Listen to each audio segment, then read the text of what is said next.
নেতাজি সুভাষচন্দ্র বসুর জন্মদিন উপলক্ষে বহরমপুর গোরাবাজার জজ কোর্টের মোড়ে সান্টাফোকিয়াতে বিশেষ ব্লাড ডোনেশন ক্যাম্প অনুষ্ঠিত হলো। উক্ত অনুষ্ঠানে উপস্থিত ছিলেন শ্রী অধীর রঞ্জন চৌধুরী। দেখুন বিস্তারিত ভিডিও।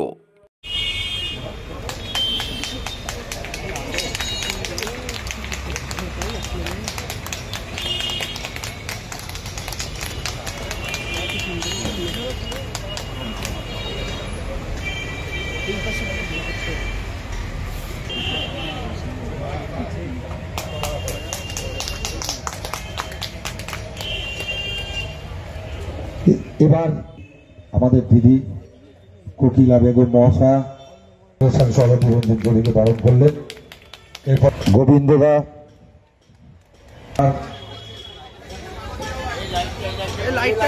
রাখার জন্য আমার আপনার সকলের প্রিয় অধীর রঞ্জন চৌধুরী মহাশয়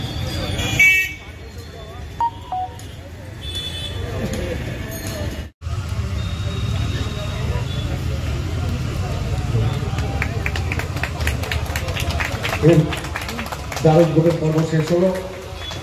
আমার আপনার সকলের প্রিয় অধীর রঞ্জন চৌধুরী মহাশয় আমাদের অনুষ্ঠান শুরু হলো।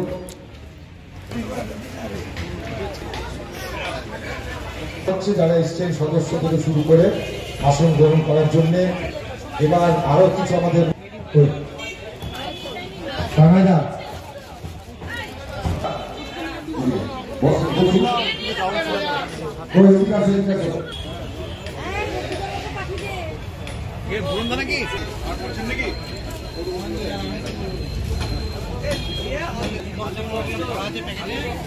এই মালটা রেডি করে প্যাকেটে ভরে রেখে দাও।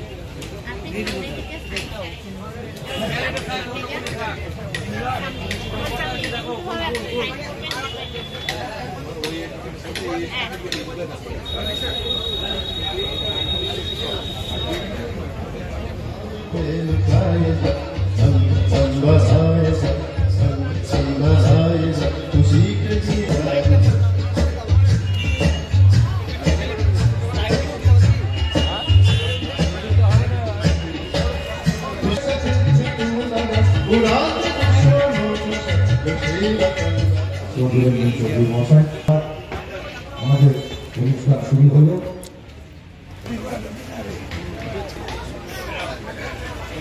যারা এসছেন সদস্য থেকে শুরু করে আসন গ্রহণ করার জন্য এবার আরো কিছু আমাদের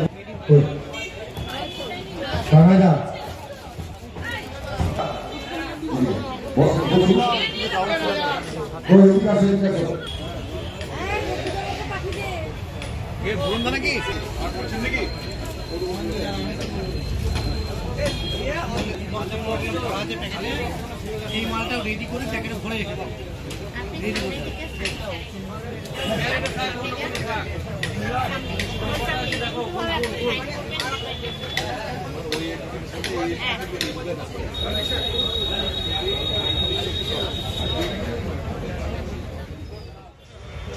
নেতাজি সুভাষচন্দ্র বোসের জন্মদিন,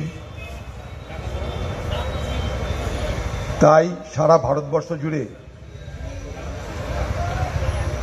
আমাদের দেশের সব ধর্ম সব বর্ণের মানুষ ভক্তির সঙ্গে শ্রদ্ধার সঙ্গে আজকের এই পবিত্র দিনটি পালন করে থাকেন।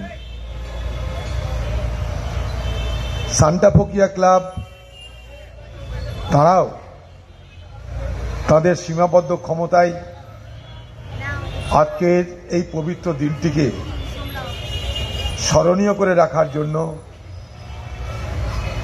রক্তদান শিবিরের আয়োজন করেছেন।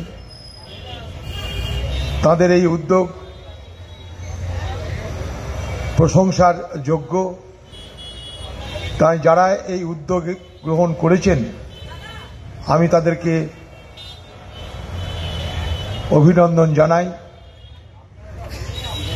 ধন্যবাদ জানাই, কৃতজ্ঞতা জানাই।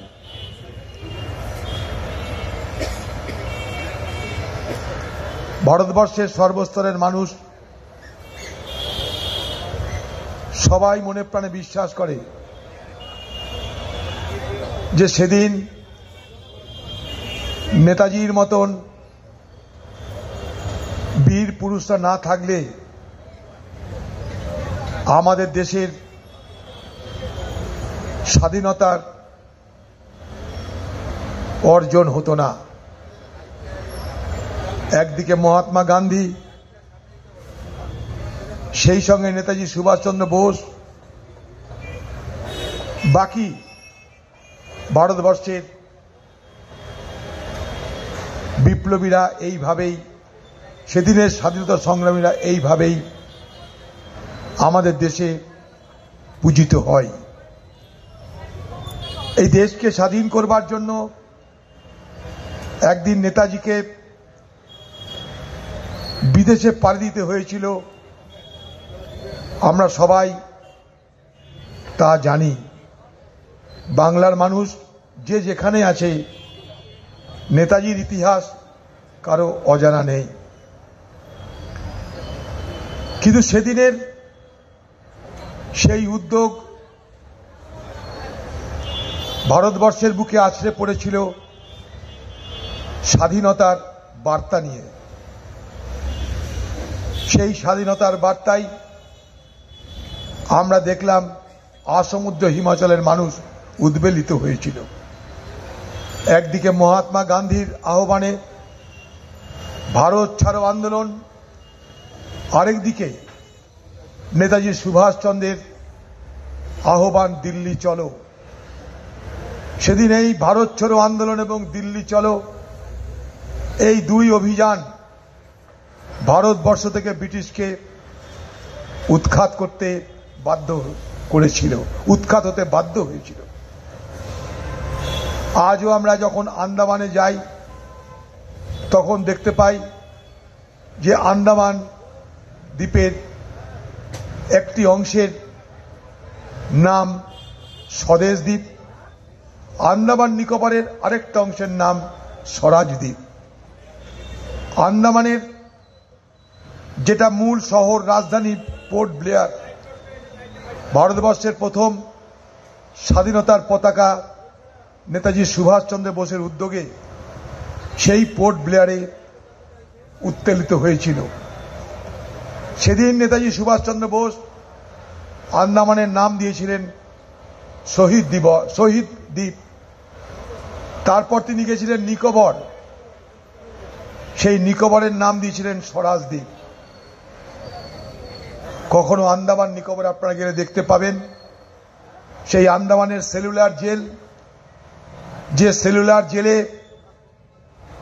ভারতবর্ষের হাজার হাজার বিপ্লবীদেরকে ব্রিটিশ বন্দী করে রেখেছিল। তাদের সকলের পরিচয় আমরা জানি না, সকলের কাহিনী আমরা জানি না। তাই ভারতবর্ষের স্বাধীনতার আন্দোলনে সেই সমস্ত আনসাং হিরোজ, অর্থাৎ যারা সেদিন ভারতবর্ষের স্বাধীনতার আন্দোলনে সর্বস্ব ত্যাগ করেছিল, অথচ আমরা তাদের কথা জানি না, আমরা সকলে তাদেরকে সম্মান জানাই, শ্রদ্ধা জানাই। ব্রিটিশ রাজ কায়েম করবার সুযোগ পেয়েছিল।